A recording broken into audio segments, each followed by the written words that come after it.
चलिए, तो मतलब अब नया चैप्टर शुरू किया जाए ना। यस शुरू कर दो, कोई प्रॉब्लम तो नहीं किसी को? Yes sir. Electric current. Yes sir. Yes yes sir. Sir. चलिए,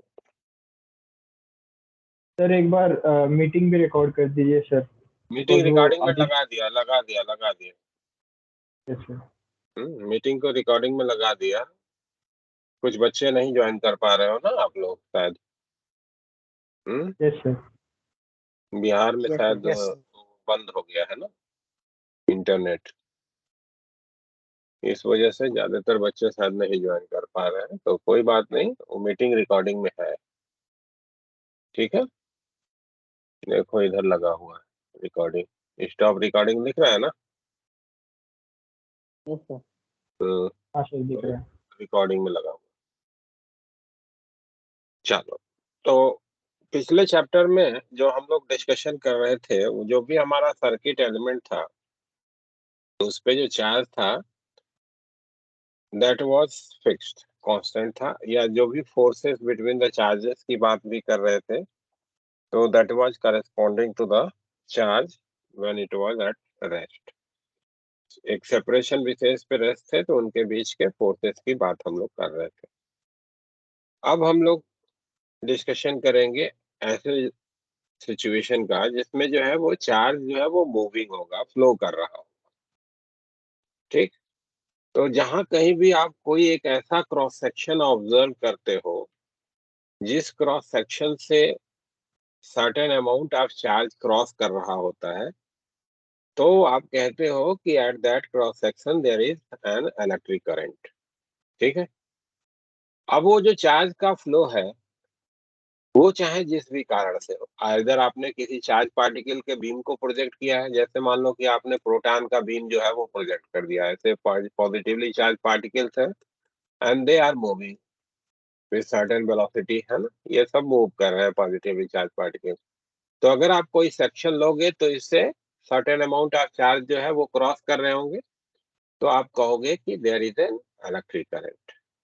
ठीक, या मान लो कि किसी पर्टिकुलर लिक्विड जो कि आयनाइज फॉर्म में है, यानी कि इलेक्ट्रोलाइट है, और उसमें आपने जो है वो एक पोटेंशियल डिफरेंस, मान लो कि दो प्लेट को लगा के पोटेंशियल डिफरेंस अप्लाई कर दिया, तो आपको मिलेगा कि इसके जो पॉजिटिव आयन है वो एक तरफ, निगेटिव आयन जो होंगे they are going to move on another side.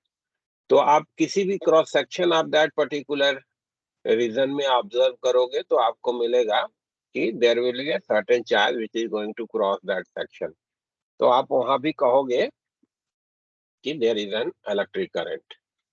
या कोई मान लो कि मेटल का वायर है ना, जिसमें आपको मालूम है कि फ्री इलेक्ट्रॉन्स हैं, और उस मेटल वायर में आपने इलेक्ट्रिक फील्ड अप्लाई कर दिया। ठीक है, इलेक्ट्रिक फील्ड अप्लाई कर दिया, तो इसके जो फ्री इलेक्ट्रॉन्स हैं वो आपको मिलेंगे कि they are going to move in a direction opposite to the applied field with a certain velocity. तो अगर आप कोई सेक्शन ऑफ द वायर को लोगे तो आपको मिलेगा कि इस सेक्शन से certain amount of charge from one side to other side जा रहा है। ठीक है, तो आप फिर से कहोगे कि वहां पे इलेक्ट्रिक करंट है। तो चार्ज का फ्लो चाहे जिस भी कारण से हो, है, अगर कोई सेक्शन आप ऐसा ऑब्जर्व कर रहे हो जिस सेक्शन से certain amount of charge cross कर रहा है in a particular duration of time, तो आप कहते हो कि there is an electric current. Clear है बात भाई? Yes sir.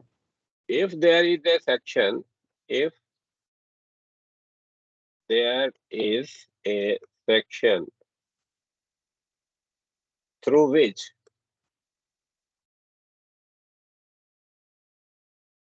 certain amount of charge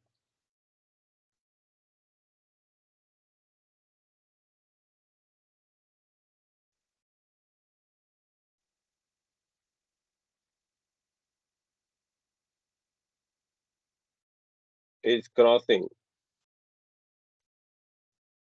from one side to other side,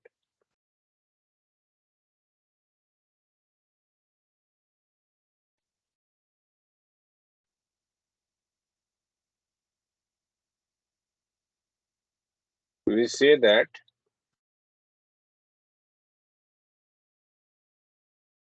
there is electric current through that section.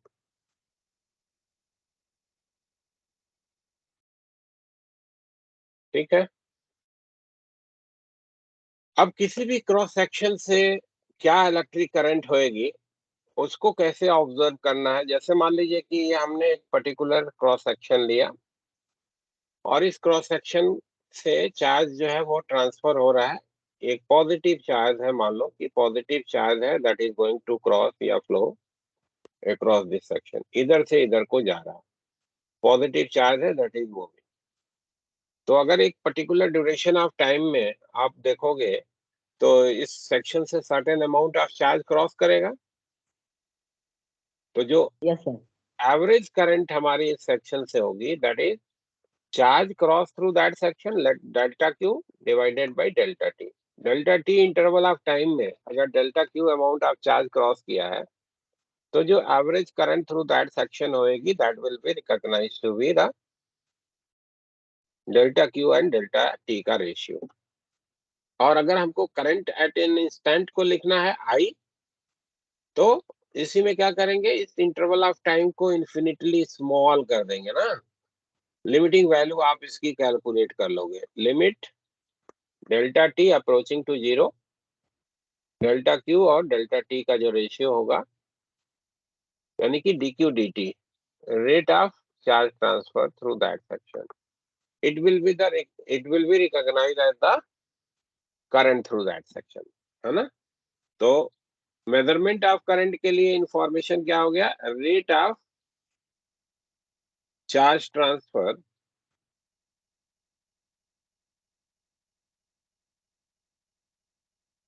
Through a section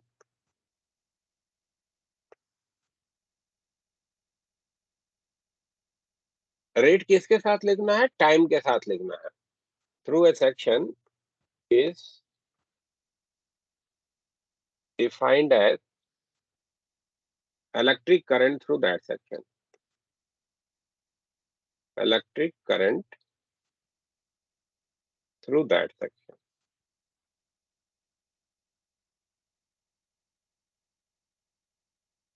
ठीक है भाई। अब ये डायरेक्शन भी आप इसकी स्पेसिफाई करते हो। मान लो कि जो चार्ज फ्लो कर रहा है उस क्रॉस सेक्शन से वो पॉजिटिव है, तो जो डायरेक्शन ऑफ करंट होगा that will be in the direction of flow of charge. और अगर जो चार्ज क्रॉस कर रहा है उस सेक्शन से वो निगेटिव है तो it will be in the direction opposite to the flow of charge. ठीक है। जैसे मान लो कि ये हमने क्रॉस सेक्शन को कंसिडरेशन में ले रखा है, ये वाला, और इधर से पॉजिटिव चार्ज जो है वो इधर से इधर को जा रहा है, इधर से इधर को जा रहा है पॉजिटिव चार्ज। तो करंट का जो डायरेक्शन होगा, direction of the current will be from left to right. ठीक है। If charge moving through the section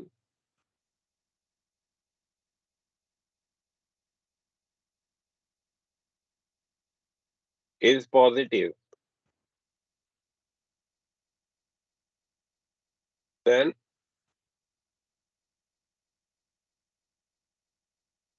current will be in the direction of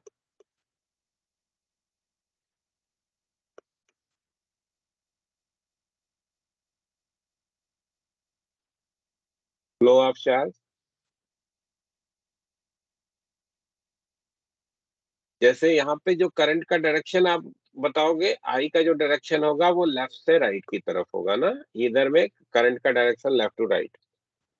लेकिन मान लो कि यही क्रॉस सेक्शन है और ये नेगेटिव चार्ज है भाई, जो कि इधर से इधर को जा रहा है, लेफ्ट टू राइट की जगह पे राइट टू लेफ्ट मान लो जा रहा था, यहाँ भी जो करंट का जो डायरेक्शन होगा वो लेफ्ट टू राइट होगा। ठीक है। Yes, sir. But if the charge flowing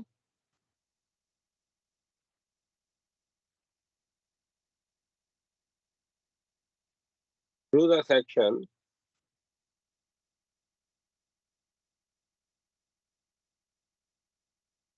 is negative,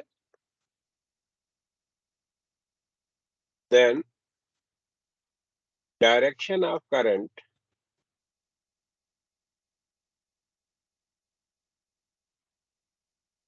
will be in direction opposite to flow of charge.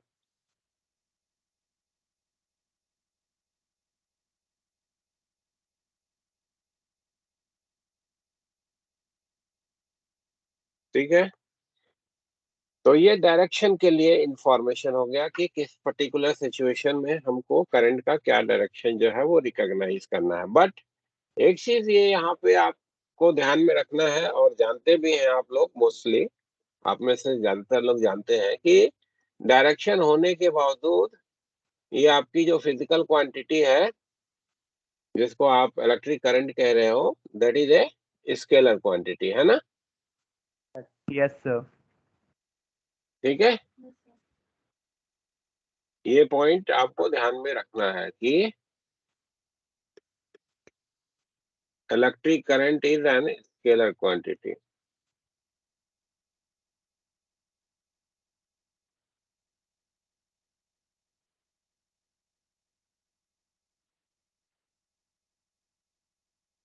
Scalar quantity, direction होने के बावजूद ये क्वांटिटी स्केलर है। क्यों है? क्योंकि इसको आप सिंपल अलजेब्रिक क्वांटिटी की तरीके से ऐड करते हो। ठीक है ना?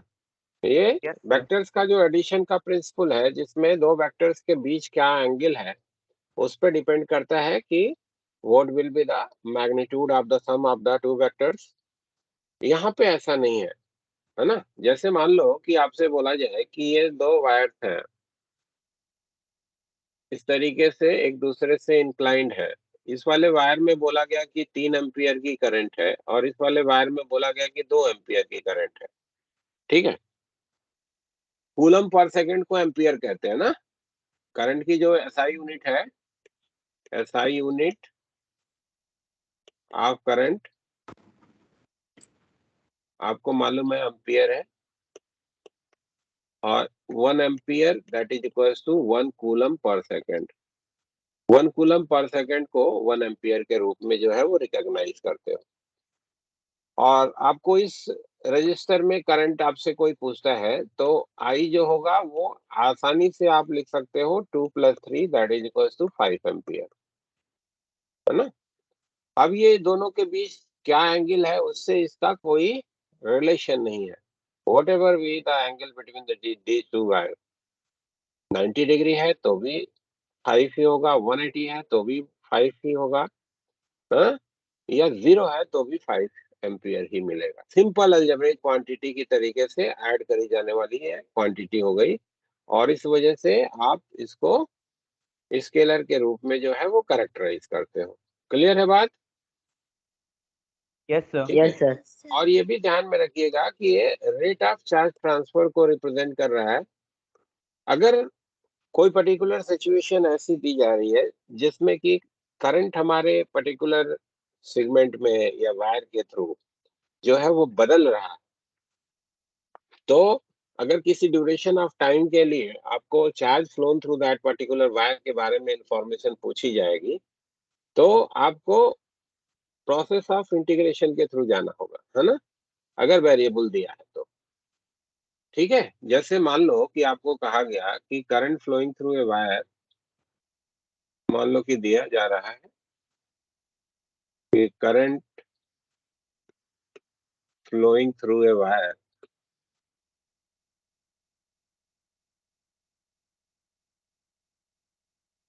I is given by I naught plus alpha t, where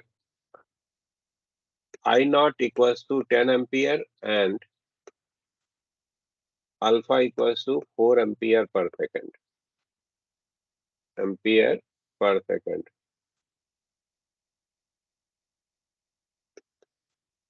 Then find the charge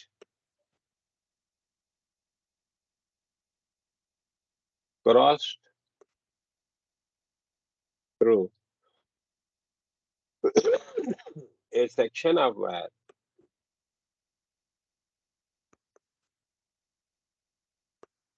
in 10 second. 10 second में कितना वायर के क्रॉस सेक्शन से चार्ज फ्लो किया, मान लो कि आपसे ये पूछा गया, ठीक है। तो we have to replace the I by D Q D T, ठीक है। तो आई को हम लिखेंगे D Q D T, that is the rate of charge transfer, और ये हमारा I not plus alpha T से लिखा जाना है। तो डी क्यू के लिए इंफॉर्मेशन हो जाएगा कि ये लिखा जाएगा I not plus alpha T D T. And now किसी ड्यूरेशन ऑफ टाइम में कितना चार्ज क्रॉस किया है उसको अगर हमको लिखना है तो we have to integrate for that duration. तो 0 से टी, टी टाइम में चार्ज क्रॉस लिखने के लिए 0 से क्यू, ये हमारा एक्सप्रेशन हो जाएगा। और यहाँ से हमको टाइम के साथ चार्ज को लिखने का एक फंक्शनल रिलेशन मिल जाएगा, I nought T plus alpha T square by 2 ना मिलेगा। और इसमें हम Yes, वैल्यूज sir. को प्लेस करके फिर कैलकुलेट करेंगे कि what will be the amount of charge cross through the section of the wire. तो आई नॉट के लिए इंफॉर्मेशन आपको 10 का दिया गया है and 10 is the time duration. Alpha की वैल्यू आपको 4 दी गई है इंटू 10 का स्क्वायर डिवाइडेड बाई 2। तो 100 और 200 300, 300 coulomb. This will be the charge cross through the section of the wire in 10 second. ठीक है भाई, क्लियर है बात? Yes, और sir. अगर कांस्टेंट करंट sir. मेंशन करी जाती है, अगर कांस्टेंट करंट मेंशन करी जाती है तो किसी ड्यूरेशन ऑफ टाइम के लिए कितना चार्ज क्रॉस करेगा थ्रू द वायर, वो अगर आपको लिखना है तो सिंपल है, आप उस कांस्टेंट करंट में इंटरवल ऑफ टाइम से मल्टीप्लाई कर दोगे, you will get the charge cross through that particular section.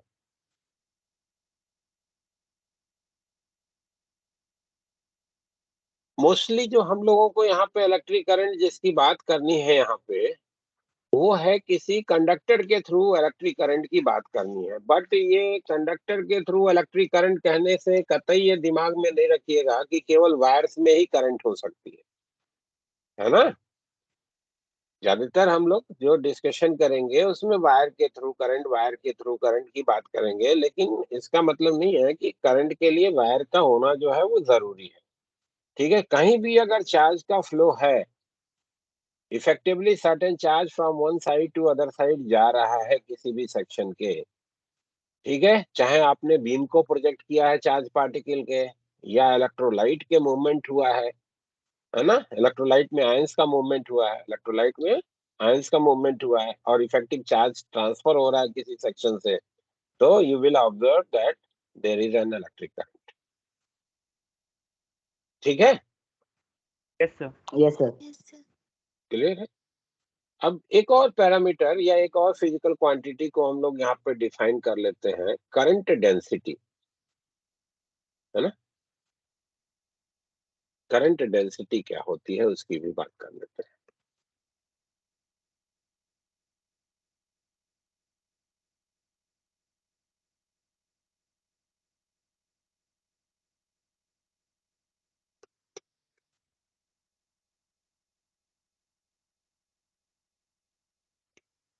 मान लीजिए कि आपने एक पर्टिकुलर क्रॉस सेक्शन जो है वो ऑब्जर्वेशन में ऐसा लिया जिस क्रॉस सेक्शन के परपेंडिकुलर चार्ज का जो है वो मूवमेंट है ना। जैसे ये हमने एक क्रॉस सेक्शन लिया जिसके परपेंडिकुलर हमारा चार्ज जो है वो फ्लो कर रहा है,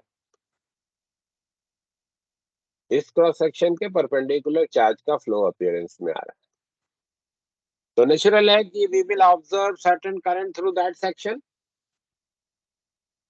Yes, sir. Yes, sir.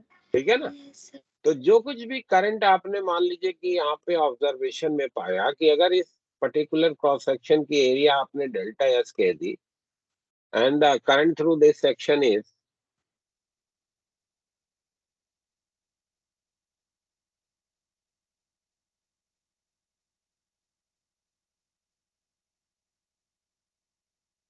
D delta I मान लो कि करंट हो गया, तो इस क्रॉस सेक्शन के लिए जो एवरेज करंट डेंसिटी है, average current density,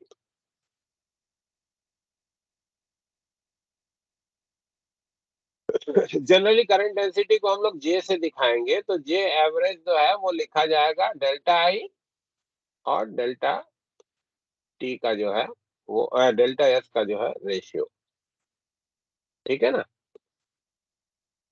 delta I और डेल्टा एक्स का जो रेशियो है that will be recognised to be current density या average current density through that section, ठीक है। Charge flowing perpendicular to the section, यहाँ पे ध्यान रखना है कि ये चार्ज जो हमने लिया है वो इस सेक्शन के परपेंडिकुलर फ्लो कर रहा है, तो एवरेज की इंफॉर्मेशन हम यहाँ से कंसिडरेशन में, सेक्शन है। हाँ क्रॉस सेक्शनल एरिया, ये सेक्शनल एरिया, ठीक है ना। अब वहीं पे अगर डेल्टा एस को हम बहुत बहुत बहुत छोटा कर लेते हैं, यानी कि लिमिटिंग वैल्यू इसी की कैलकुलेट कर देते हैं, तो ये हमारी करंट डेंसिटी हो जाती है ना। Limit delta S tendings to 0, delta I और डेल्टा टी का जो रेशियो, डेल्टा एस का जो रेशियो होगा, यानी कि D I D S, this will be recognised as current density through that section, current flowing through the section is perpendicular to the section. यहाँ पे ध्यान रखना है कि ये जो बात करी जा रही है यहाँ पे सेक्शन के परपेंडिकुलर जो करंट आ रही है उसके करस्पॉन्डिंग हम बात कर रहे हैं। क्लियर है बात? Yes, sir. और दूसरी चीज जो और भी इंपॉर्टेंस की है वो जो आपको ध्यान में रखना है कि ये जो हमारी करंट डेंसिटी है ये वेक्टर क्वांटिटी है। करंट डेंसिटी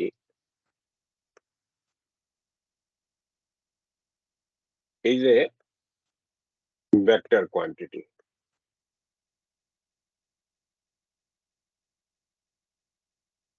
ये हमारी वेक्टर क्वांटिटी है। और डायरेक्शन के लिए इंफॉर्मेशन इसका वही है, पॉजिटिव चार्ज के मूवमेंट के डायरेक्शन में या नेगेटिव चार्ज के मूवमेंट के अपोजिट डायरेक्शन में। Direction of current density is direction of current density is in direction of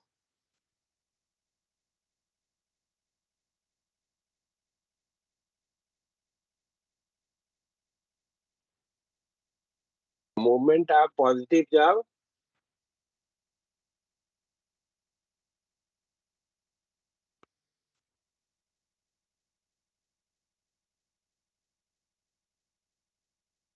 are in direction opposite to the movement of negative charge।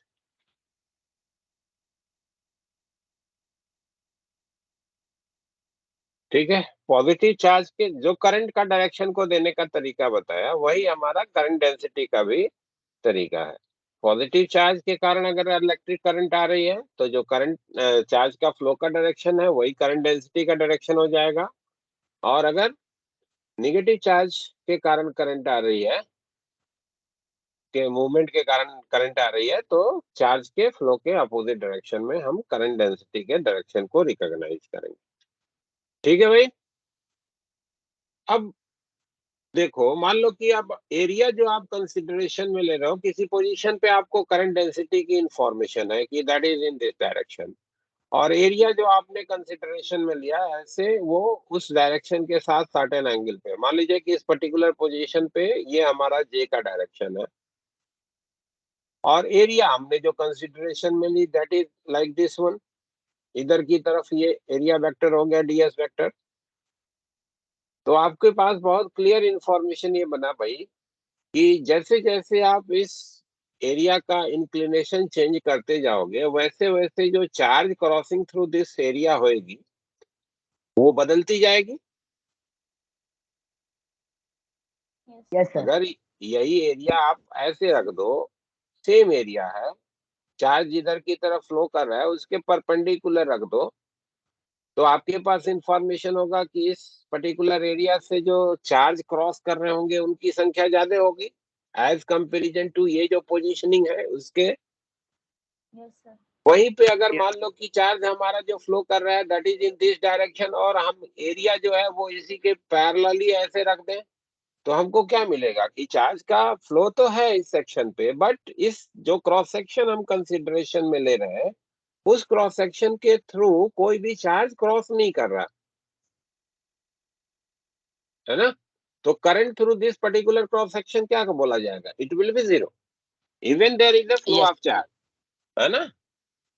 जैसे मान लो कि एक यस सर। बुक है आपकी, है, और इसको ऐसे रखा है और चार्ज जो है उसको हमने ऐसे हॉरिजॉन्टली प्रोजेक्ट किया है, बुक का प्लेन भी जो है हमने ऐसे हॉरिजॉन्टल रख दिया, तो क्या कोई चार्ज इस बुक को क्रॉस करके एक साइड से दूसरी साइड को जाएगा? No sir. No sir. नहीं जाएगा। No sir. तो करंट हमारे इस पर्टिकुलर बुक के थ्रू जो होगा that will be zero.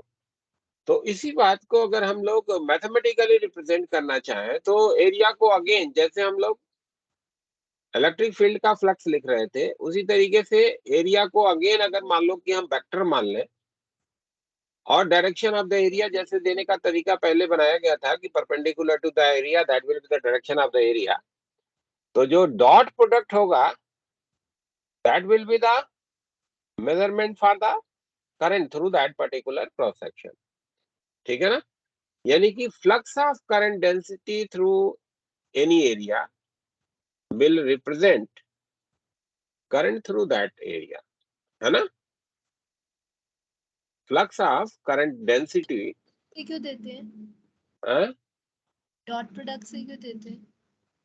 Dot product से इसलिए दे रहे हो जैसे अब मान लो कि ये तुम्हारी एरिया है तो इसके करेस्पॉन्डिंग ये दोनों वेक्टर एरिया वेक्टर और फील्ड वेक्टर, एरिया वेक्टर और करंट डेंसिटी वेक्टर दोनों के डायरेक्शन सेम हो जाएंगे और आपको ये फिजिकली मिलेगा कि इसके थ्रू जो करंट होगी वो मैक्सिमम पॉसिबल होगी इस स्पेसिफाइड एरिया के करेस्पॉन्डिंग, इस ओरिएंटेशन में। और आपको मालूम है कि इस ओरिएंटेशन में डॉट प्रोडक्ट भी मैक्सिमम होगा।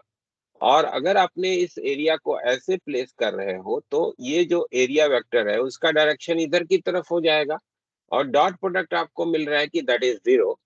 और आपको मालूम है कि इस सिचुएशन में जो करंट थ्रू दैट सेक्शन होगा it will also be zero. ठीक है। तो जो मैथमेटिकल रिप्रेजेंटेशन है उसमें हम डॉट प्रोडक्ट का जो कॉन्सेप्ट है वो यूज कर सकते हैं for representation of current through that area. ठीक है। Okay sir. तो flux of current density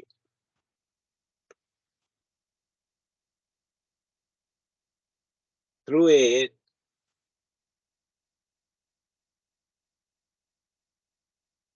an area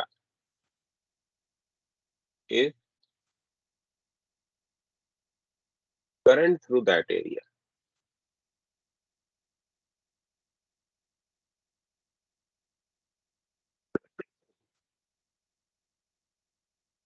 तो अगर मान लो कि ये एलिमेंटल एरिया लिया है, डीएस लिया है, जे लिया है, तो डीआई को लिखना होगा तो DI will be represented as J vector और डीएस वेक्टर दोनों का जो है वो डॉट प्रोडक्ट, जहाँ पे एरिया वेक्टर का डायरेक्शन जो देने का तरीका है वो हम लोगों ने जो पहले से बना के रखा है that will be use to represent the direction of the area vector.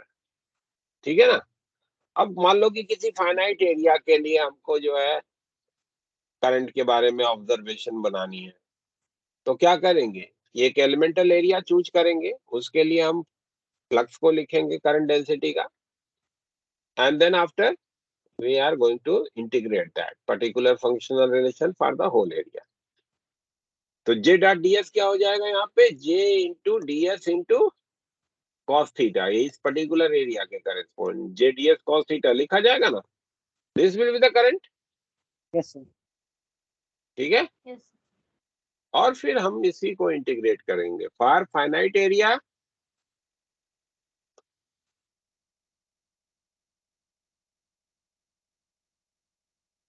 इसी को इंटीग्रेट कर देंगे I that is equal to integration of J dot ds। Specifically अगर करंट डेंसिटी यूनिफॉर्म कही जा रही है, यानी कि हर एक सेक्शन पे सेम है, और एरिया जो हम लोगों ने चूज कर रखा है वो प्लेन है, तो सीधे सीधे J वेक्टर और S वेक्टर का डॉट प्रोडक्ट हम करते हुए करंट थ्रू दैट सेक्शन को लिख सकते हैं अपार्ट फ्रॉम इंटीग्रेशन। ठीक है ना। अब कैसे यूज करना है, जैसे मान लो कि एक प्रॉब्लम के थ्रू इसको हम लोग समझते हैं।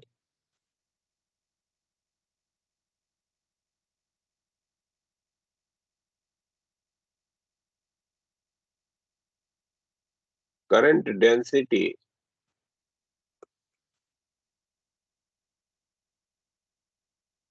Through a cross section of wire of radius capital R is given by J equals to J naught R by R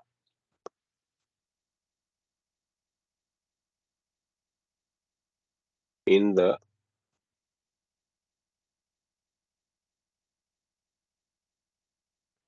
direction of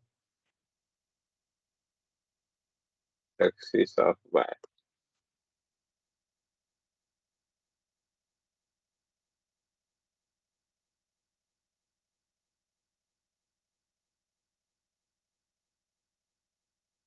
Where R is separation from the axis।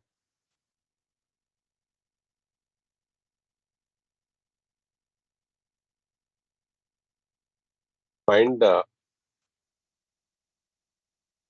current through the wire।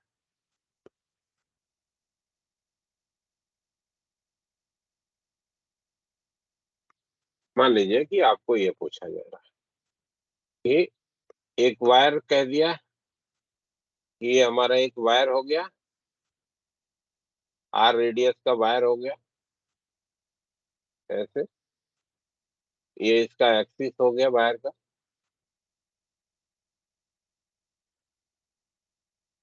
जहाँ पे ये R separation पे जब आप जा रहे हो from the axis, तो वहां पे करंट डेंसिटी आप ऐसे लिख रहे हो, R इसका रेडियस है।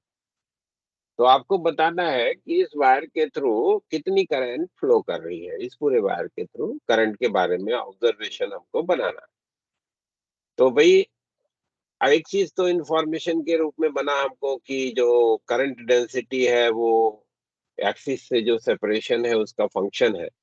तो एक्सिस से इक्वल सेपरेशन के अगर पॉइंट्स लेंगे तो हर जगह पे जो करंट डेंसिटी होगी दैट विल बी सेम,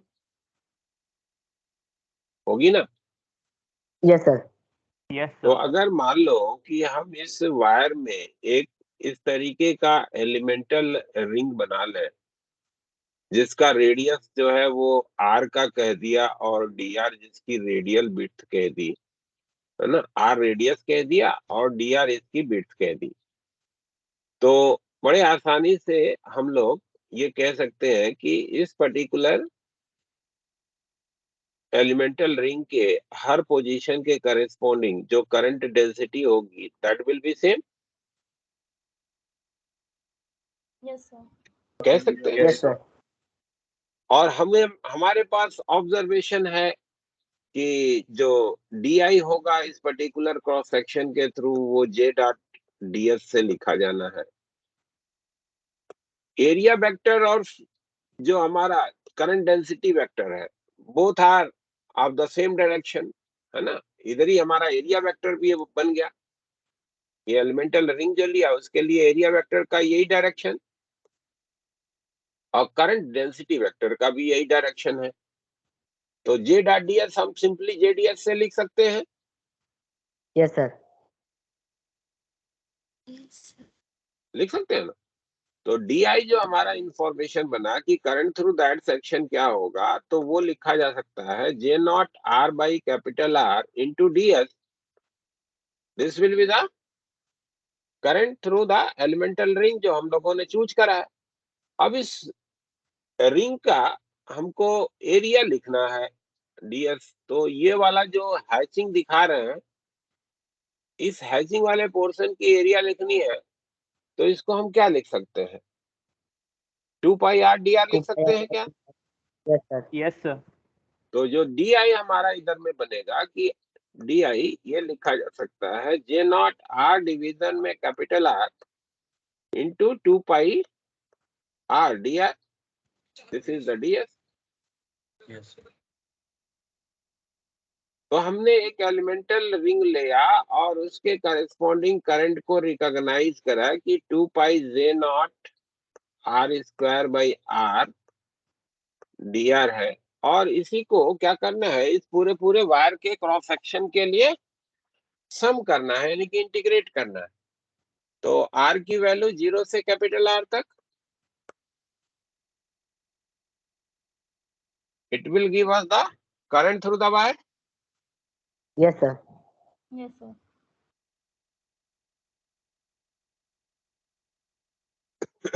समझ में आ रही बातें भाई? Yes sir. Yes sir. Yes, sir. Yes, sir. Harsh Thakur, yes sir. ठीक है। यस कहाँ के रहने वाले हो? सर, झारखंड। तुम्हारे यहाँ बंदी नहीं है नेट की? No sir. चलो बढ़िया है फिर। केवल बिहार में बंद हुआ है क्या? Yes sir. झारखंड में नहीं बंद है ना? नो।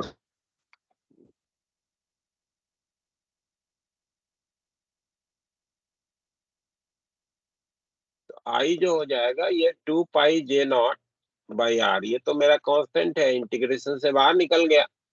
और आर स्क्वायर का इंटीग्रेशन हो जाएगा आर क्यूब बाई 3, लिमिट हो जाएगी 0 टू कैपिटल आर की। तो जो करंट थ्रू द वायर होगा वो लिखा जाएगा 2 पाई जे नॉट बाई 3। और ये आर क्यूब आया था, एक आर को काट देते हैं R square. This will be the current through the wire ना।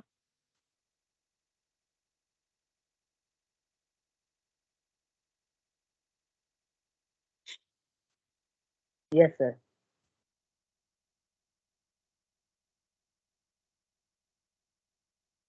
तो अगर कभी कहीं पे करंट डेंसिटी आपको गिवन होगी तो वहां से हमको कैसे लिखना है करंट का इंफॉर्मेशन, वो बात आपको क्लियर हो गई? Yes sir. चलिए, Yes, sir. एक प्रॉब्लम आप खुद से ट्राई कर लो। मान लो कि सेम सिमिलर टाइप का प्रॉब्लम ही बोल देते हैं। ये कह दिया कि एक मेरा वायर है जिसका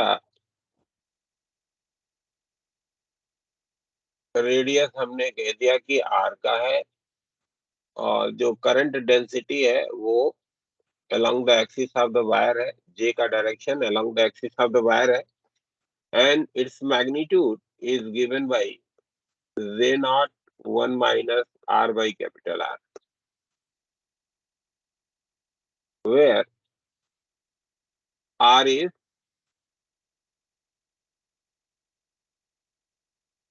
radial separation from axis.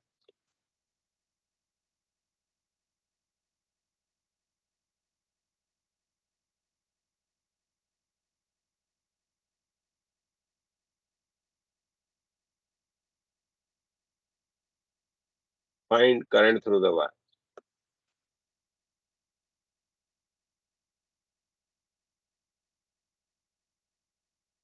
Wire के थ्रू कितना करंट है ये आपको बताना है। प्लीज करो तो जरा। सर एक बार ऊपर दिखा दीजिए प्लीज। ऊपर कर दूं? कहाँ तक करना है, यहीं तक कि और ऊपर? यस सर बस यही सर। चलो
नीचे कर दूं, आप लिख लिए?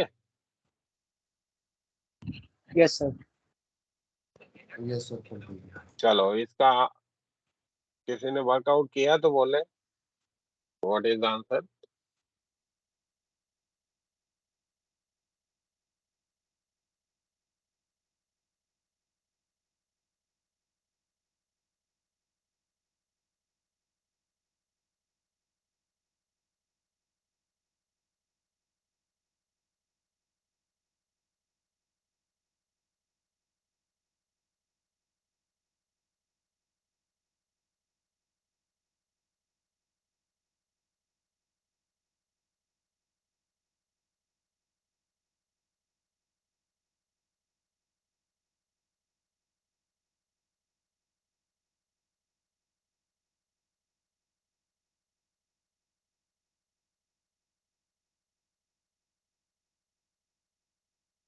So pi j naught r square by 3.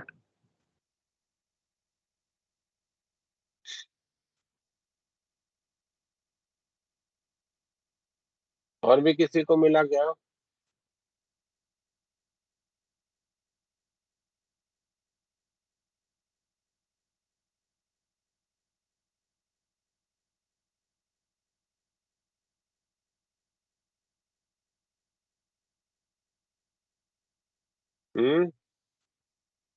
Harshit yes sir. मिला? सर अभी कर रहा हूँ, थोड़ी देर बाद हो जाएगा। थोड़ी देर बाद होगा? मैं तो सोच रहा हूँ कैसे होगा। ओके, बिल्कुल सिमिलर तो प्रॉब्लम था। आओ देखो ये सर अब थोड़ा देख। इंटीग्रेशन में दिक्कत है, वरना हो जाता अब तक। अच्छा अच्छा, चलिए मान लो कि फिर से यहाँ भी आर का ही फंक्शन दिया है तुमको, रेडियल सेपरेशन का। तो क्या करो कि एक रिंग बनाओ जो कि आर रेडियस का है, डी आर बिट्स का है, इस तरीके से रिंग ले लिया। तो इस रिंग के थ्रू करंट लिखनी है, डी आई से लिख रहे हो तो एरिया वेक्टर इसका भी वही है जो हमारा जे वेक्टर का डायरेक्शन है। तो डी आई के लिए इंफॉर्मेशन सिमिलर वे में लिखा जाएगा, जे डॉट डी एस। जे वेक्टर और डीएस वेक्टर दोनों सेम डायरेक्शन के हैं, तो जे डीएस हो जाएगा डॉट प्रोडक्ट, क्योंकि थीटा जो है वो हमारा 0 डिग्री का, cos 0 1 होता है। और डीएस क्या लिखेंगे, वही पुराना डीएस का इंफॉर्मेशन है, ये लिखा जाएगा 2 pi small R into D R. This will be the area of the elemental ring chosen. तो जो हमारा डी आई बना वो हो गया J nought 1 - R by capital R into 2 pi small R D R. लिख सकते हो ना? Yes sir. Yes तो sir. डी आई क्या हो गया, 2 pi J0 R minus R square by capital R D are. ये 2 पाई को इधर भेज लिया और आर को ब्रैकेट के अंदर कर लिया, जिससे आप इंटीग्रेशन इसका आसानी से देख सके, समझ सके। अब इसको 0 से आर तक आपको इंटीग्रेट करना है, क्योंकि ये वायर का रेडियस आपको बोला गया है कि दैट इज R.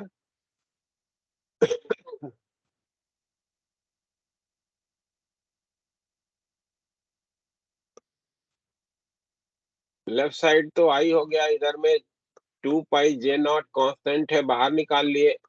इस R का इंटीग्रेशन हो गया आपका R²/2, और इस R² का इंटीग्रेशन हो गया R³/3, और कैपिटल R कांस्टेंट था, बाहर निकल गया था। ये इंटीग्रेशन हो गई, लिमिट कहां से कहां तक, 0 से कैपिटल R की। ये इंटीग्रेशन लिख सकते हैं क्या हम लोग?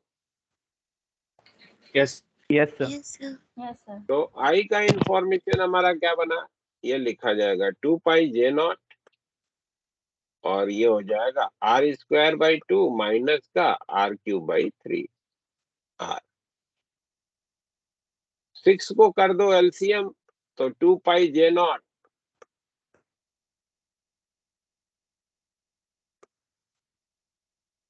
सिक्स को कर लिया एलसीएम, R² को इधर से दोनों में से कॉमन निकाल लिया, इधर मिला 3, इधर में माइनस का 2, तो ये हो गया पाई J not R² divided by 3। This will be the current through the wire now in this case.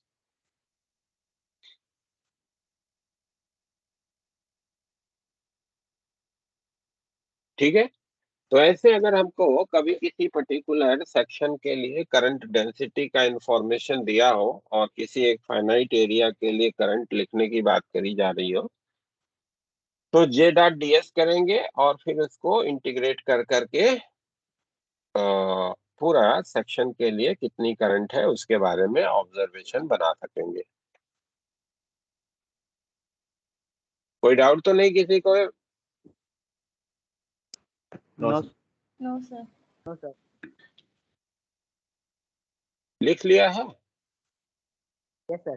Yes sir. Yes, sir. चलो आगे बात करते हैं। जैसा हमने आपको बोला कि हम लोगों को बेसिकली इधर में जिस इलेक्ट्रिक करंट की बात करनी है वो कंडक्टिंग वायर के थ्रू इलेक्ट्रिक करंट की बात करनी है। ठीक है, मोस्टली जो डिस्कशन होगा उसमें वायर के थ्रू करंट की बात करेंगे हम लोग। तो उसी का हम थोड़ा सा डिस्कशन शुरुआत करते हैं कि क्या होएगी electric current through a conductor.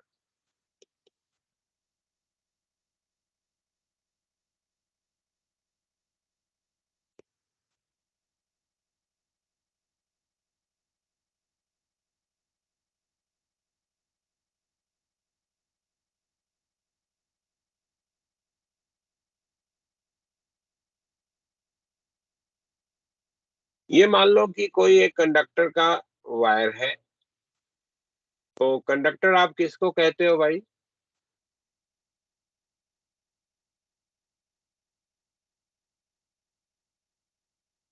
Conductor आप किसको कहते हो? तो फ्री इलेक्ट्रॉन्स होते हैं। जिसमें फ्री इलेक्ट्रॉन्स होते हैं, है ना? तो कंडक्टिंग मटेरियल का कोई भी वायर होगा तो उसमें क्या है कि जगह जगह पे लैटिस पॉइंट पे जो है पॉजिटिव आयंस होंगे, दे आर फिक्स्ड, वो मूवमेंट में नहीं है। ऐसे जगह जगह पे पॉजिटिव आयंस हैं और उसमें जो है हमारे फ्री इलेक्ट्रॉन्स हैं। और ये आयन क्यों प्रोड्यूस हुए? उन्हीं इलेक्ट्रॉन्स के लिबरेट होने के कारण। जो हमारे इलेक्ट्रॉन एटम से डिटैच हो गए, जो कि मूव करने के लिए फ्री हो गए, तो डिफिशियंसी ऑफ इलेक्ट्रॉन हो गई उस एटम में, तो वो हमारा जो है पॉजिटिवली चार्ज आयन हो गया। ठीक है ना भाई? तो जो कुछ भी इसमें इलेक्ट्रॉन्स होते हैं वो इलेक्ट्रॉन्स जो हैं वो अपनी पोजीशन पे फिक्स नहीं होते, they are moving through the out the volume of this particular conductor. ये इलेक्ट्रॉन्स जो है वो मूव कर रहे होते हैं, बिल्कुल उसी तरीके से जैसे किसी कंटेनर के अंदर में तूने गैस रख दिया, तो गैस के जो मॉलिक्यूल्स होते हैं वो मूव करते रहते हैं अपने टेम्परेचर के करस्पॉन्डिंग, उनकी काइनेटिक एनर्जी होती है। तो इसी तरीके से इस वायर का जो भी टेम्परेचर होगा उसके इन्फ्लुएंस में ये इलेक्ट्रॉन्स जो हैं they are possessing certain kinetic energy, और उस काइनेटिक एनर्जी के इन्फ्लुएंस में ये इलेक्ट्रॉन्स जो हैं वो मूव करते हैं। अब मान लो कि इस पर्टिकुलर कंडक्टर के अंदर का कोई एक इलेक्ट्रॉन अगर आप लेते हो, ये मान लो कि एक इलेक्ट्रॉन है जिसको आपने लिया और ये इधर की तरफ जा रहा है, तो किसी लैटिस पॉइंट के आयन से टकराएगा, टकराने पे उसका मोशन रैंडमाइज होगा, वो इधर की तरफ आ गया। फिर यहाँ पे किसी लैटिस पॉइंट के आयन से टकराया, ये इधर चला गया। फिर किसी लैटिस पॉइंट के आयन से टकराया, इधर चला गया, इधर चला गया। इस तरीके से इंडिविजुअल किसी एक इलेक्ट्रॉन को जब हम ऑब्जर्व करेंगे तो उसका जो मोशन होगा दैट विल बी रैंडम। ठीक है, क्योंकि हर जो कोलिजन होगा हमारा इलेक्ट्रॉन का with the lattice point ion, वो उसके मोशन को रैंडमाइज करेगा। ठीक है ना, तो इंडिविजुअल इलेक्ट्रॉन का जो मोशन है वो रैंडम है, एक इंफॉर्मेशन हो गई। और किसी वायर के अंदर में जो इलेक्ट्रॉन्स होंगे उनकी संख्या अगर आप देखोगे तो संख्या जो होगी वो बहुत बड़ी होगी, यस सर। क्योंकि ऑलमोस्ट 1 इलेक्ट्रॉन पर एटम और मॉलिक्यूल लिबरेटेड है। तो कोई भी वॉल्यूम लोगे तो उसमें एटम या मॉलिक्यूल की संख्या तो बहुत बड़ी है, तो इलेक्ट्रॉन जो फ्री इलेक्ट्रॉन्स है उनकी भी संख्या बहुत बड़ी है। तो ऑल्दो ये हमारे इलेक्ट्रॉन मूव कर रहे हैं फिर भी, और मोशन इनका रैंडम है, फिर भी आप देखोगे कोई भी सेक्शन आप अपने वायर का अगर आप ऑब्जर्व करते हो तो इफेक्टिवली उस सेक्शन को जो अमाउंट ऑफ चार्ज क्रॉस कर रहा होगा that can be assume to be zero, मान सकते हैं, है ना। जितने इलेक्ट्रॉन इधर से इधर को जा रहे होंगे ऑलमोस्ट उतने इलेक्ट्रॉन इधर से इधर भी जा रहे होंगे। तो मूवमेंट ऑफ चार्ज है वायर के अंदर में, फिर भी हम करंट जो है वो जीरो ऑब्जर्व करते हैं। ये पॉइंट क्लियर हुआ क्या? Yes sir. Yes sir. ठीक है, वायर के अंदर में फ्री इलेक्ट्रॉन्स हैं, मूव कर रहे हैं, लेकिन उनकी संख्या बहुत ज्यादा है और मोशन रैंडम है। उसके इन्फ्लुएंस में कोई भी वायर का अगर हम क्रॉस सेक्शन ऑब्जर्वेशन में पाते लेते हैं तो हमको मिलता है कि effectively charge crossing through that section is zero. तो मूवमेंट ऑफ चार्ज होने के बावजूद हमको करंट का ऑब्जर्वेशन नहीं मिलता। क्लियर है? Yes sir. Yes sir. Yes ठीक है, सर।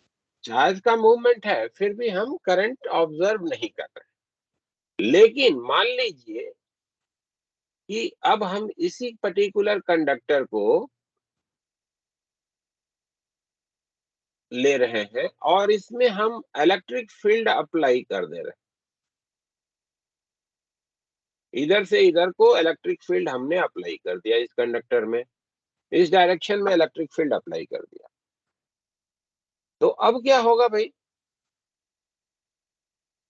एक आपके मन में अभी यहाँ पे दुविधा आ रही होगी भाई कि ये कंडक्टर है, अभी तक तो हम लोग बात करते रहे हैं कि कंडक्टर के अंदर में इलेक्ट्रिक फील्ड जो है वो जीरो होती है ना, बात किए हैं अभी पीछे के चैप्टर में, यस है ना। Sir. Inside the conductor electric field zero, inside the conductor electric field zero, पूरा का पूरा कंडक्टर का वॉल्यूम रीजन इक्वी पोटेंशियल होता है। हाँ?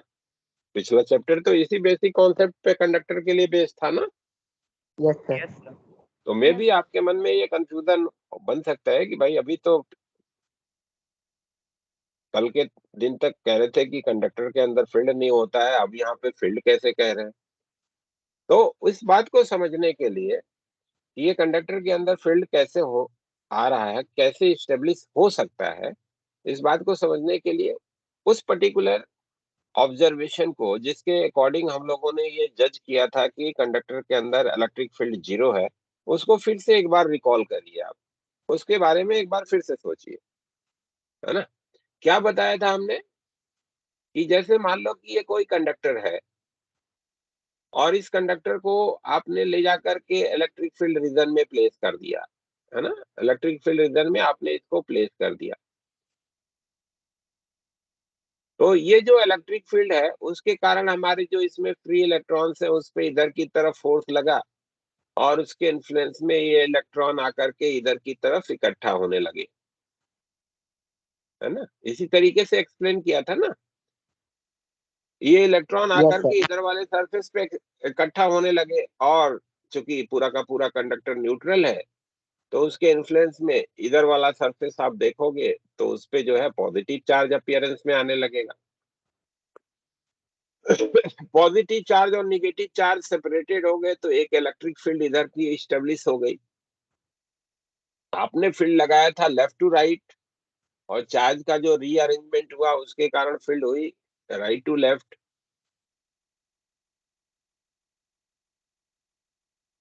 धीरे धीरे जैसे जैसे अकोमुलेशन ऑफ चार्ज होता जा रहा है वैसे वैसे ये फील्ड स्ट्रॉन्गर होती जाएगी, और एक सिचुएशन ऐसा मिलेगा जब आपके द्वारा जो अप्लाइड फील्ड है और जो ये रीअरेंजमेंट ऑफ चार्ज के कारण जो फील्ड आया है दोनों बराबर हो जाएंगे, डायरेक्शन में अपोजिट होंगे,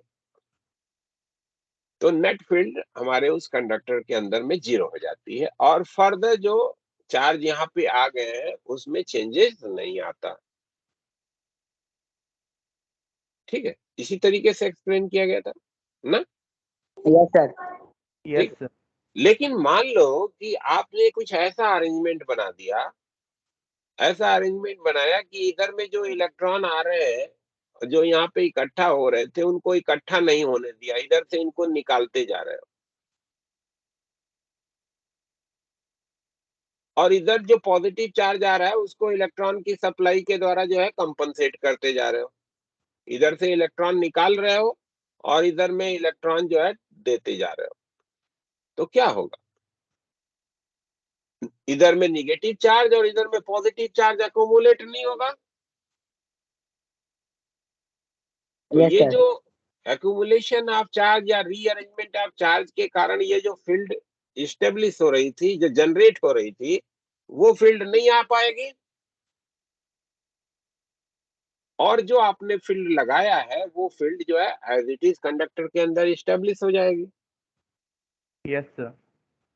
यही काम कोई भी सोर्स करता है। जो बैटरी आप कनेक्ट करते हो ना वायर के एंड के क्रॉस, तो बैटरी क्या करती है, एक एंड से इलेक्ट्रॉन निकालती है, दूसरे एंड से इलेक्ट्रॉन ट्रांसफर देती है, ठीक है, और जिसके इन्फ्लुएंस में वायर के अंदर में इलेक्ट्रिक फील्ड इस्टेब्लिश हो जाता है।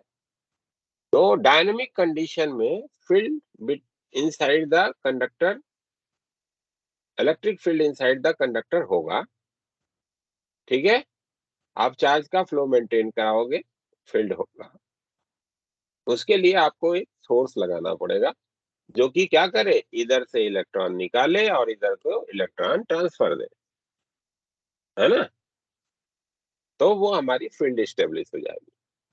तो यही काम यहाँ पे किया गया, ठीक है, क्लियर। आपने एक सोर्स लगाया Yes, है, इस sir. वायर के दोनों एंड के क्रॉस बैटरी लगाई है, जिसके कारण आपने यहाँ पे इलेक्ट्रिक फील्ड को स्टेब्लिश कर दिया। अब ये जो इलेक्ट्रिक फील्ड है उसका इफेक्ट आपको दिख रहा है। क्या होगा, जो हमारा इलेक्ट्रॉन है इस इलेक्ट्रॉन पे इस इलेक्ट्रिक फील्ड के कारण फोर्स लगेगा,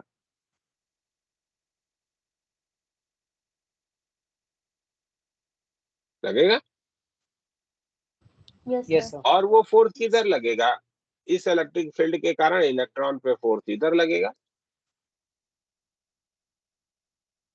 बाई तरफ, फील्ड के अपोजिट डायरेक्शन में, चूंकि चार्ज नेगेटिव है। तो ये लैटिस पॉइंट के जो आयंस हैं ये फिक्स है, ये मूव नहीं करते। मूवमेंट जो होता है वो केवल हमारे फ्री इलेक्ट्रॉन्स का होता है। कंडक्टर्स में जो इलेक्ट्रिसिटी का फ्लो होता है that is due to the movement of free electrons. जो लैटिस पॉइंट के आयंस हैं दे आर फिक्स्ड, ठीक है। तो इलेक्ट्रॉन पे जो फोर्स लग रहा है वो इधर की तरफ लग रहा है, तो ये इलेक्ट्रॉन अपने रैंडम मोशन को पोजेज करने के साथ साथ फील्ड के अपोजिट डायरेक्शन में मूव करना भी शुरू करेंगे। Yes, sir. दो कॉन्जिक्यूटिव कोलिजन के बीच का जो मूवमेंट होगा वो तो एक्सेलरेटेड होगा ना।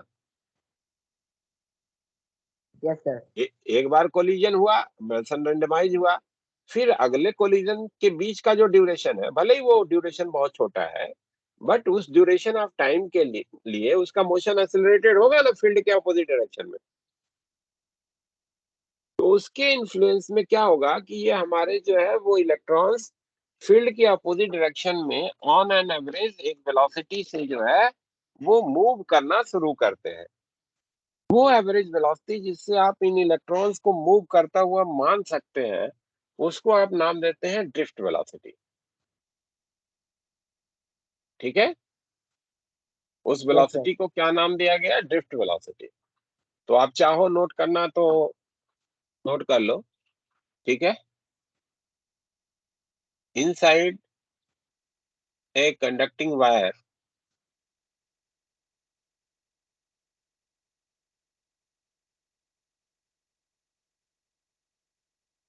the ions at the lattice point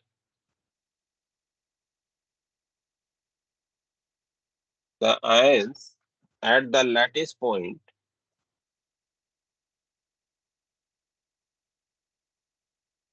are fixed bracket में लिख लो only vibrates about their mean position, only vibrates about their mean position।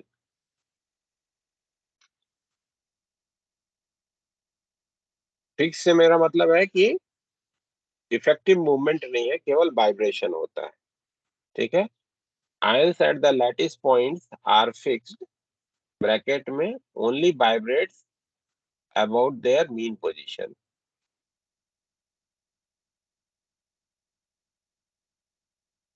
लिख लिया? Yes, sir. अच्छा, while the free electrons while the free electrons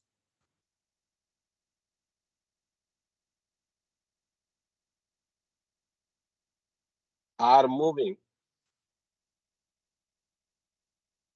with certain kinetic energy, free electrons are moving with certain kinetic energy, the collision of these free electrons the collision of these free electrons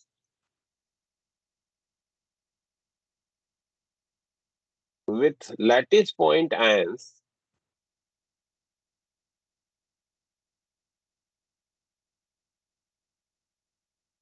makes their motion randomized,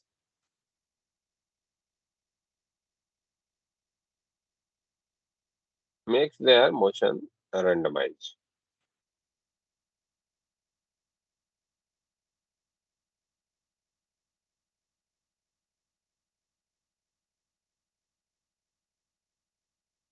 Since the number of free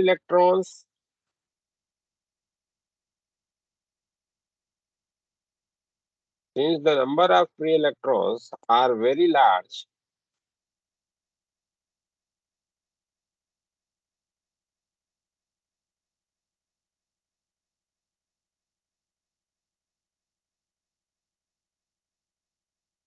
and the electrons are moving randomly,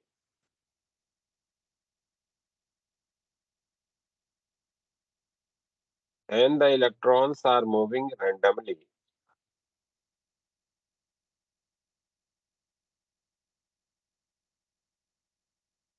net charge transfer through any section, net charge transfer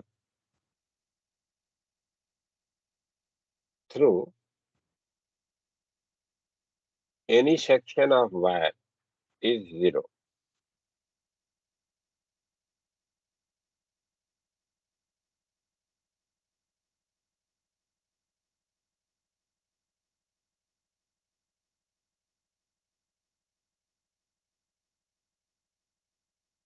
If we apply an electric field,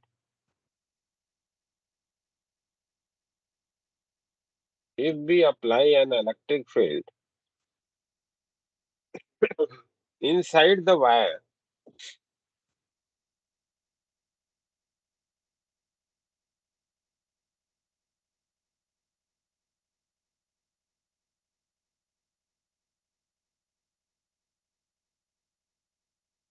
apart from the random motion,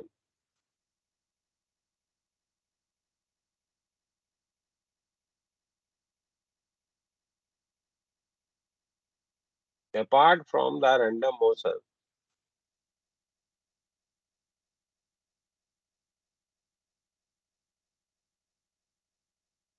These free electrons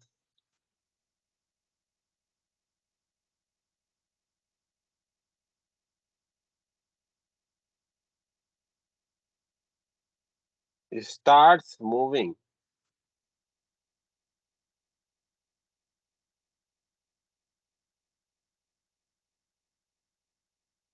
in direction opposite to the applied field.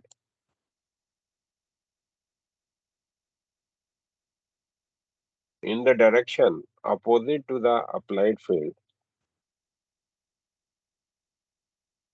with certain average velocity. With certain average velocity. This is known as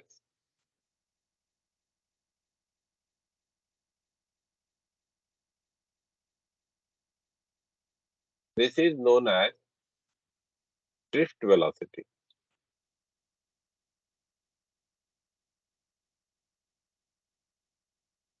अब ये drift velocity कितनी होगी उसकी बात हम लोग करेंगे, ठीक है ना। तो ड्रिफ्ट वेलोसिटी क्या है ये क्लियर है सबको? Yes, sir. Yes, sir. Drift Yes, sir. Velocity क्या होगी उसकी हम बात करते हैं। ये आर है, DRIFT।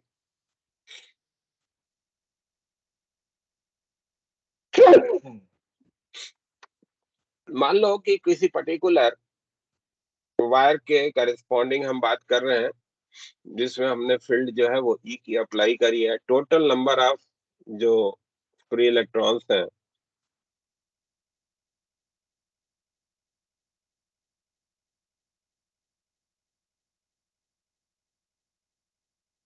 इसको हमने मान लीजिए कि n कहा, और उसमें से हम किसी एक इलेक्ट्रॉन को ऑब्जर्व कर रहे हैं, किसी एक इलेक्ट्रॉन को ऑब्जर्व कर रहे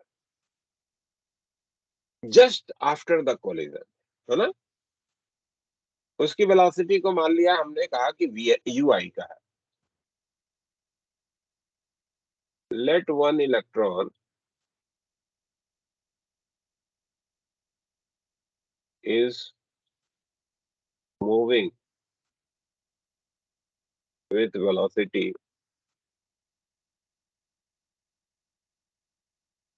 ui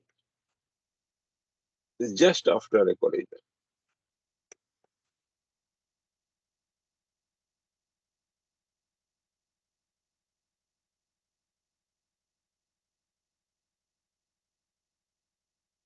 And the next collision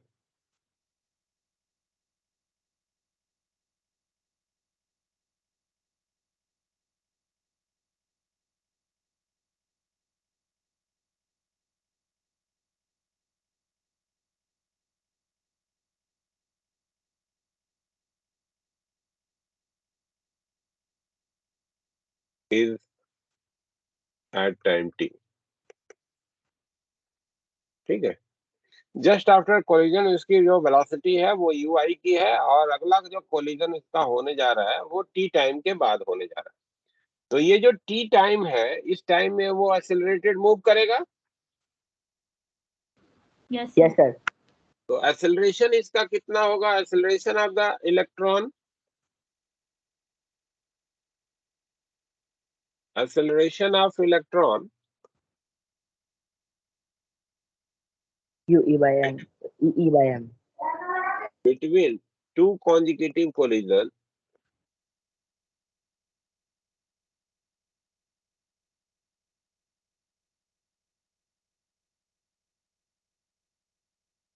दो कॉन्जिक्यूटिव कोलिजन के बीच में जो एक्सेलरेशन होगा वो आपको मालूम है कि जो इलेक्ट्रॉन पे फोर्स लग रहा है वो आप लिखोगे minus of E into E और डिवाइडेड बाय एम कर देंगे, तो ये एक्सेलरेशन होगा दो कॉन्जिक्यूटिव कोलिजन के बीच। Yes, sir. Yes, sir. Yes, sir. तो अगर मैं इसी इलेक्ट्रॉन की बात कर रहा हूँ, और ये एक्सेलरेशन सारे इलेक्ट्रॉन के लिए होगा, है ना, क्योंकि सबका चार्ज तो सेम है, सभी सेम फील्ड को एक्सपोजर पा रहे हैं, सबका मास बराबर है, ठीक है ना। तो इस पर्टिकुलर इलेक्ट्रॉन को अगर हम देखें तो इसकी अगर टी टाइम के बाद वेलोसिटी अगर हम लिखना चाहेंगे, टाइम टी के बाद velocity of electron just after time T, अगर इसको हम वी आई का नाम देते हैं भाई, तो वी आई जो होगा वो क्या लिखोगे आप, यू आई माइनस का E by M, that is the acceleration, into T लिखा जाएगा। Yes, sir. Yes, sir. ये हमारे द्वारा जो चूज किया गया इलेक्ट्रॉन है, इसकी जो सेकंड बार वो कोलिजन करने जा रहा है, उस कोलिजन से जस्ट पहले की वेलोसिटी हो गई। अब मान लो कि हम इसको सारे के सारे इलेक्ट्रॉन्स के करेस्पॉन्डिंग सम कर दें, समेशन अप्लाई कर देते हैं, तो सारे के सारे इलेक्ट्रॉन्स के लिए मान लीजिए कि टाइम टी आई कर देते हैं, टी आई, इसको भी आई आई से सफिक्स लगा देते हैं, तो सारे पार्ट के लिए हम इसको सम कर देते हैं, summation of V I, summation of U I minus E by M, ये तो कांस्टेंट है, समेशन ऑफ टी आई लिखा जा सकता है, सारे सारे इलेक्ट्रॉन्स के करस्पॉन्डिंग अगर सम करोगे तो ये मिलेगा। Yes, sir. और इसको अगर टोटल नंबर ऑफ इलेक्ट्रॉन से डिवाइड कर दें तो क्या हो जाएगा, वो एवरेज वेलोसिटी हो जाएगी क्या। Yes, sir. Yes, sir.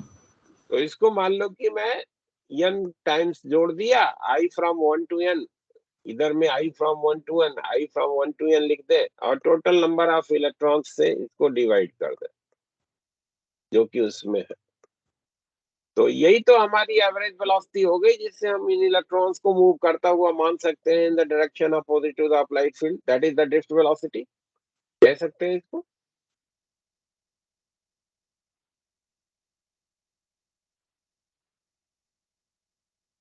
ये वीडी का रिप्रेजेंटेशन होगा। Yes, sir.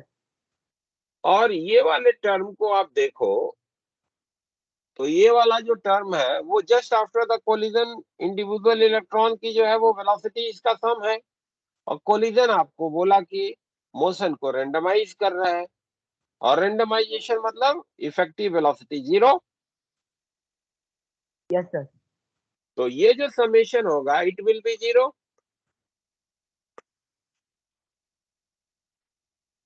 Yes, sir. तो वीडी के बारे में इंफॉर्मेशन हो गया कि ये लिखेंगे minus of E by M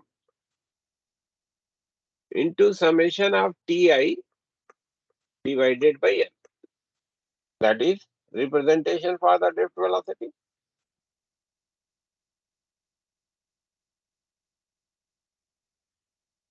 और ये जो ब्रैकेट लगाया है, इस ब्रैकेट के अंदर की क्वांटिटी को देखो जरा, ये क्या शो कर रहा है, Average समेशन time. Of average duration of time between two consecutive collision ना। Yes, sir. तो summation of T I upon N, it is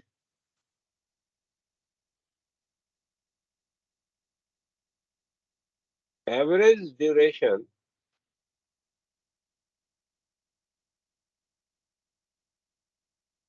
between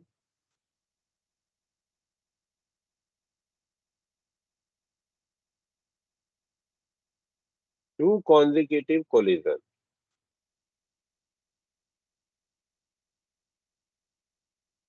And this is also known as relaxation time, है ना, इसको हम लोग रिलैक्सेशन टाइम के रूप में भी जानते हैं, नोन एज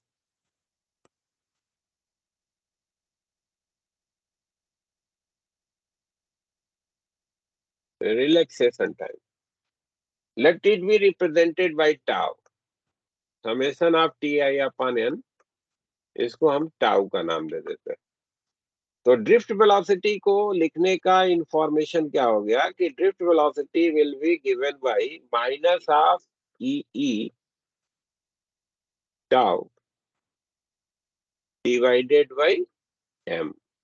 ये हमारे इस पर्टिकुलर वायर के अंदर में जो इलेक्ट्रॉन्स है वो किस एवरेज वेलोसिटी से मूव कर रहे होंगे उसको रिप्रेजेंट करने का इंफॉर्मेशन हो गया.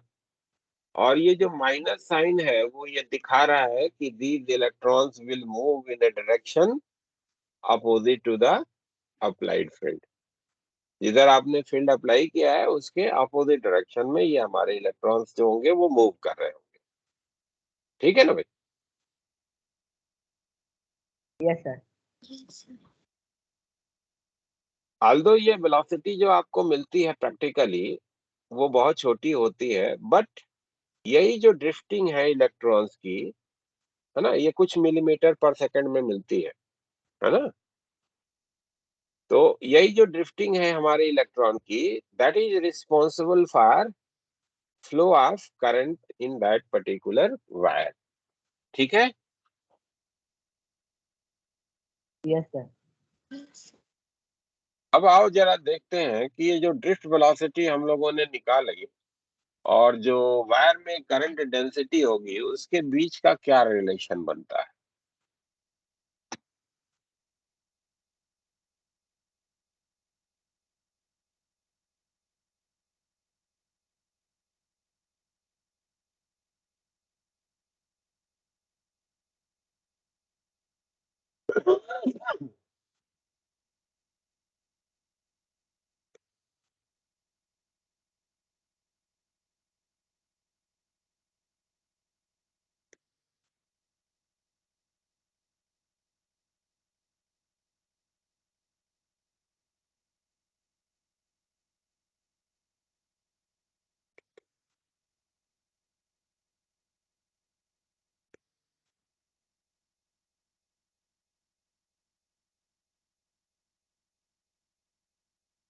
मान लिया भाई कि ये हमारा एक वायर हो गया और इस वायर में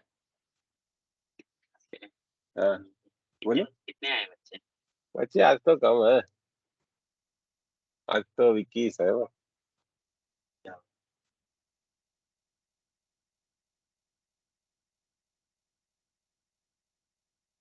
नहीं नहीं, लैपटॉप है.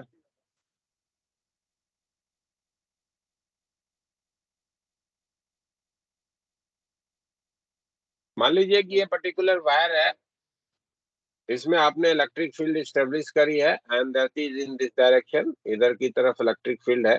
तो आपने पाया क्या कि हमारे जो इलेक्ट्रॉन्स हैं वो इस पर्टिकुलर वायर में फील्ड के अपोजिट डायरेक्शन में इधर की तरफ एक एवरेज वेलोसिटी से मूव कर रहे हैं, that is known as drift velocity, है ना, जिसको ड्रिफ्ट वेलोसिटी कहा. अब हम करंट डेंसिटी के बारे में इंफॉर्मेशन बनाने के लिए इस वायर में एक एलिमेंटल सिलिंड्रिकल सेक्शन लेते हैं ऐसे, जिसकी लेंथ ले लिया हमने वीडी इंटू डी का और जिसकी क्रॉस सेक्शनल एरिया ले ली डीएस की. डीएस इसकी क्या है, क्रॉस सेक्शनल एरिया है, और वीडी इंटू डी इसकी लेंथ है सिलेंडर की. फील्ड के अलोंग ये सिलिंड्रिकल एक एलिमेंटल पार्ट हमने कंसिडरेशन में लिया. And number of free electrons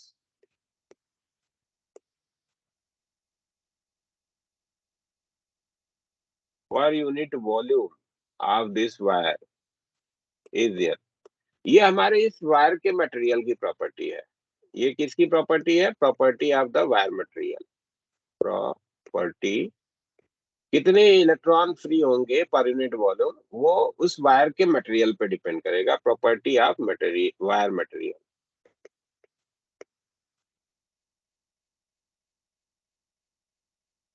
तो इस पर्टिकुलर वॉल्यूम में कितने फ्री इलेक्ट्रॉन होंगे, उनकी संख्या अगर लिखनी होगी तो क्या लिखोगे? Number of electrons inside this particular cross section. N में अगर इस सिलेंडर का वॉल्यूम मल्टीप्लाई कर दें तो मिल जाएगा।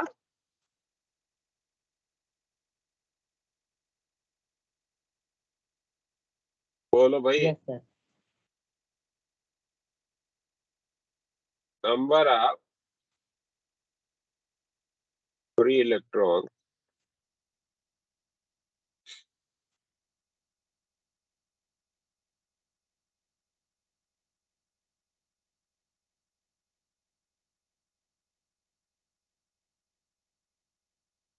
वो लिखना होगा, तो क्या लिखेंगे? N multiplied by V D into D T multiplied by D S. लिख सकते हो क्या इतना? Yes, sir. Yes, sir. और dt इंटरवल में इस सेक्शन को, ये मान लो कि सेक्शन को ए बी का नाम दिया, इस सेक्शन ए बी को जो नंबर ऑफ इलेक्ट्रॉन्स क्रॉस करेंगे वो इस वॉल्यूम में जितने भी इलेक्ट्रॉन होंगे वो सारे के सारे क्रॉस करेंगे। Yes, sir. Yes, sir. Charge crossing through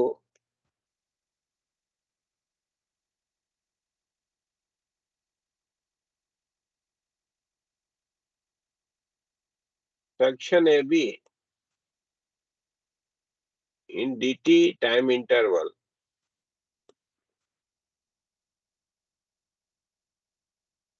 dt time interval में कितना चार्ज क्रॉस करेगा dq लिखना है। तो एक इलेक्ट्रॉन पे चार्ज E के बराबर है और इतने इलेक्ट्रॉन है, इतना चार्ज क्रॉस करेगा ना? Yes, sir. तो जिस इंटरवल ऑफ टाइम में चार्ज क्रॉस कर रहे हैं उससे रेशियो कर देंगे तो करंट मिल जाएगी। Yes, sir.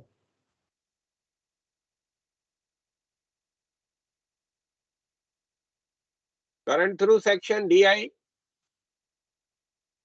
ये हो जाएगा N E V D into D S. dt से रेशियो कर दिया इधर, और करंट डेंसिटी लिखोगे तो क्या हो जाएगा भाई?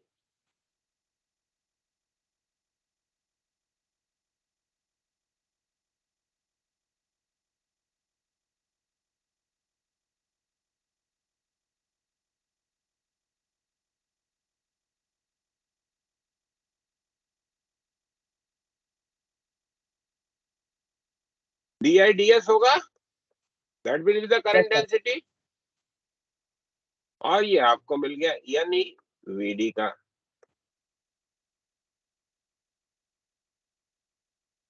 ठीक है, तो करंट डेंसिटी का जो मैग्नीट्यूड है वो तो हम लोगों ने जज कर लिया कि इस वायर के सेक्शन पे जो करंट डेंसिटी है that will be given by N E V D.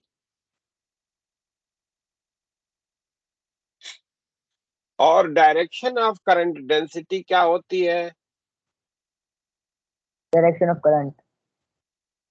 Direction of current, या फिर जो है निगेटिव चार्ज के मूवमेंट के अपोजिट डायरेक्शन में। Yes, sir. और यहाँ पे हमने आपको बोला है कि वायर में जो भी इलेक्ट्रिसिटी होती है that is due to the electric current होती है that is due to the movement of electron. Positive sir. Ions move नहीं करते। ठीक है, तो ये हमारे इलेक्ट्रॉन के मूवमेंट के कारण करंट डेंसिटी आ रही है, तो इलेक्ट्रॉन का जो वेलोसिटी का डायरेक्शन होगा उसके अपोजिट होगा। Yes, sir. Yes, sir. तो जे को अगर वेक्टर फॉर्म में अगर लिखना है तो जे हमारा लिखने का इंफॉर्मेशन क्या हो गया? Minus of N into E into V D. This will be the relation between current density and the drift velocity. Minus of N E V D, minus केवल और केवल डायरेक्शन को स्पेसिफाई करने के लिए इधर में हम लोगों ने यूज करा है। ठीक है, magnitude of the current density will be यानी वीडी, जहां पे वीडी का मैग्नीट्यूड लिखना है, ई फॉर इलेक्ट्रॉनिक चार्ज लिखना, N number of free electrons per unit volume, जो कि किसी भी मटेरियल के लिए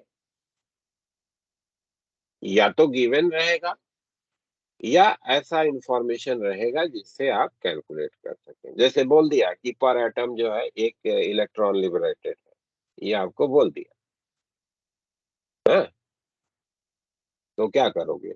आपको मटेरियल दिया गया होगा, तो आपको मालूम है एक पर्टिकुलर वॉल्यूम उसका लेंगे तो उसमें कितने एटम्स हैं, उनकी संख्या वगैरह नंबर को ध्यान में लेते हुए एटॉमिक मास आपको उस एलिमेंट का मालूम होगा, वहां से आप number of free electrons per unit volume को कैलकुलेट कर सकेंगे।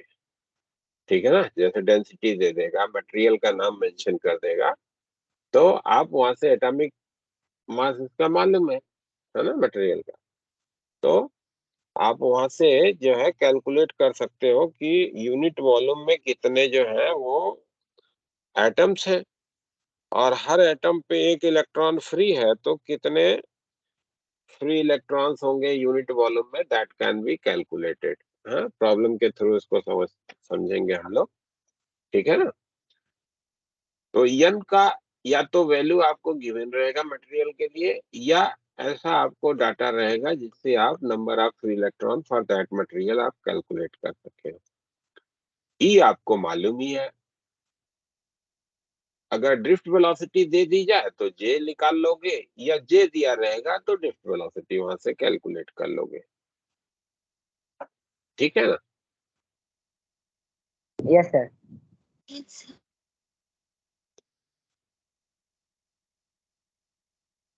एक इसमें इंफॉर्मेशन छोटा सा और दे देते हैं, फिर हम लोग जो है नेक्स्ट क्लास में इस पे एक दो प्रॉब्लम करके फिर आगे की बात करेंगे।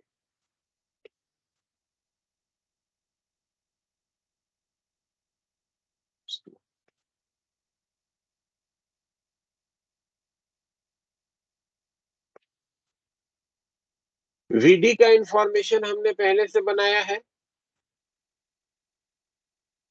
जे का ये इंफॉर्मेशन हो गया, दोनों को मिक्स करते हैं। तो जे को अगर लिखना है तो minus of N into E, और वीडी क्या था, minus of E tau divided by M, ये हमारा एक्सप्रेशन है।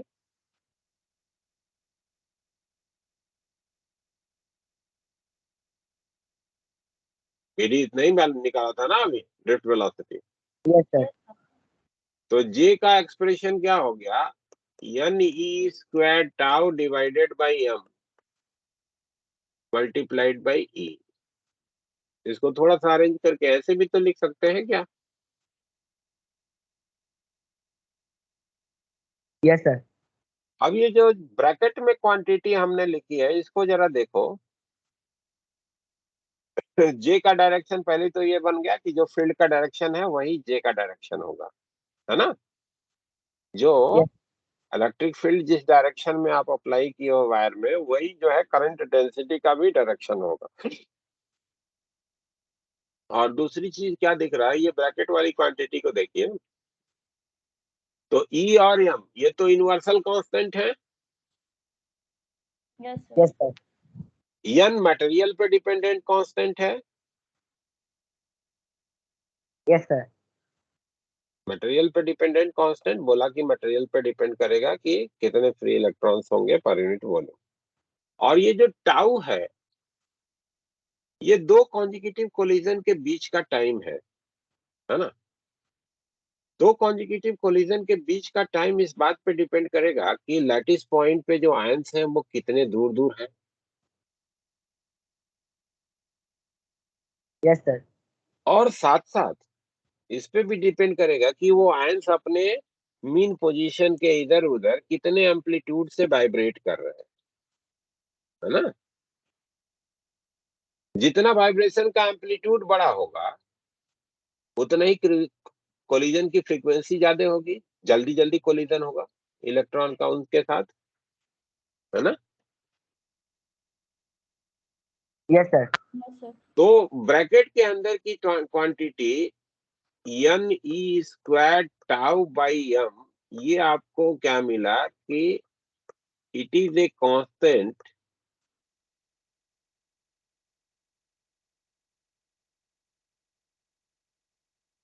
डिपेंडिंग ऑन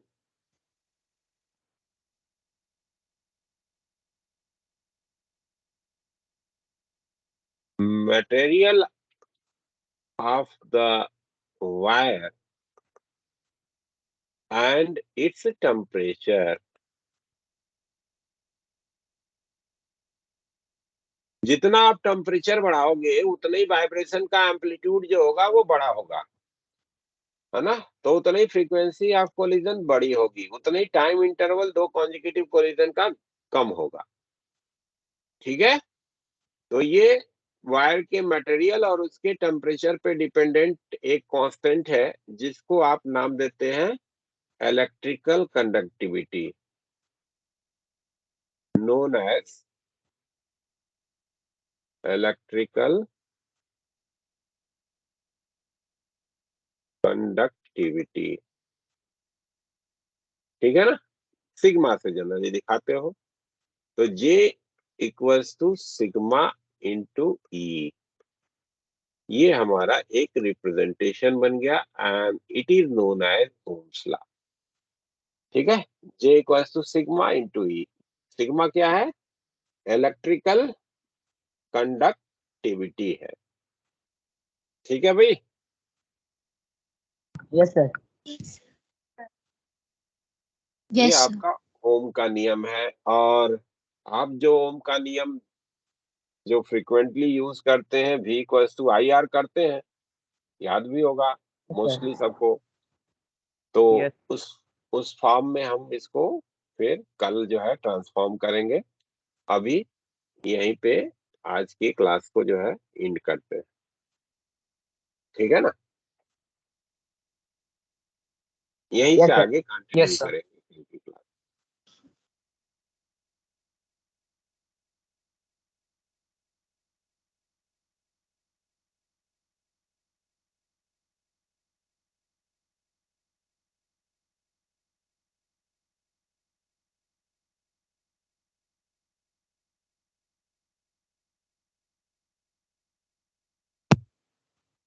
आप Thank you, sir. एक मिनट यार, अटेंडेंस नहीं किया, भागे जा रहे हैं तुम लोग, इतना जल्दी जल्दी मत भागो।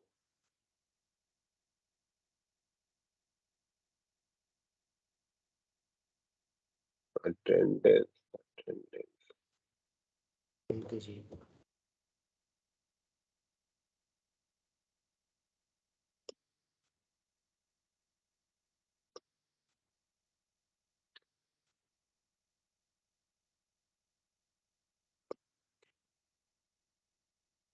चलो निकल लो। Thank you, sir.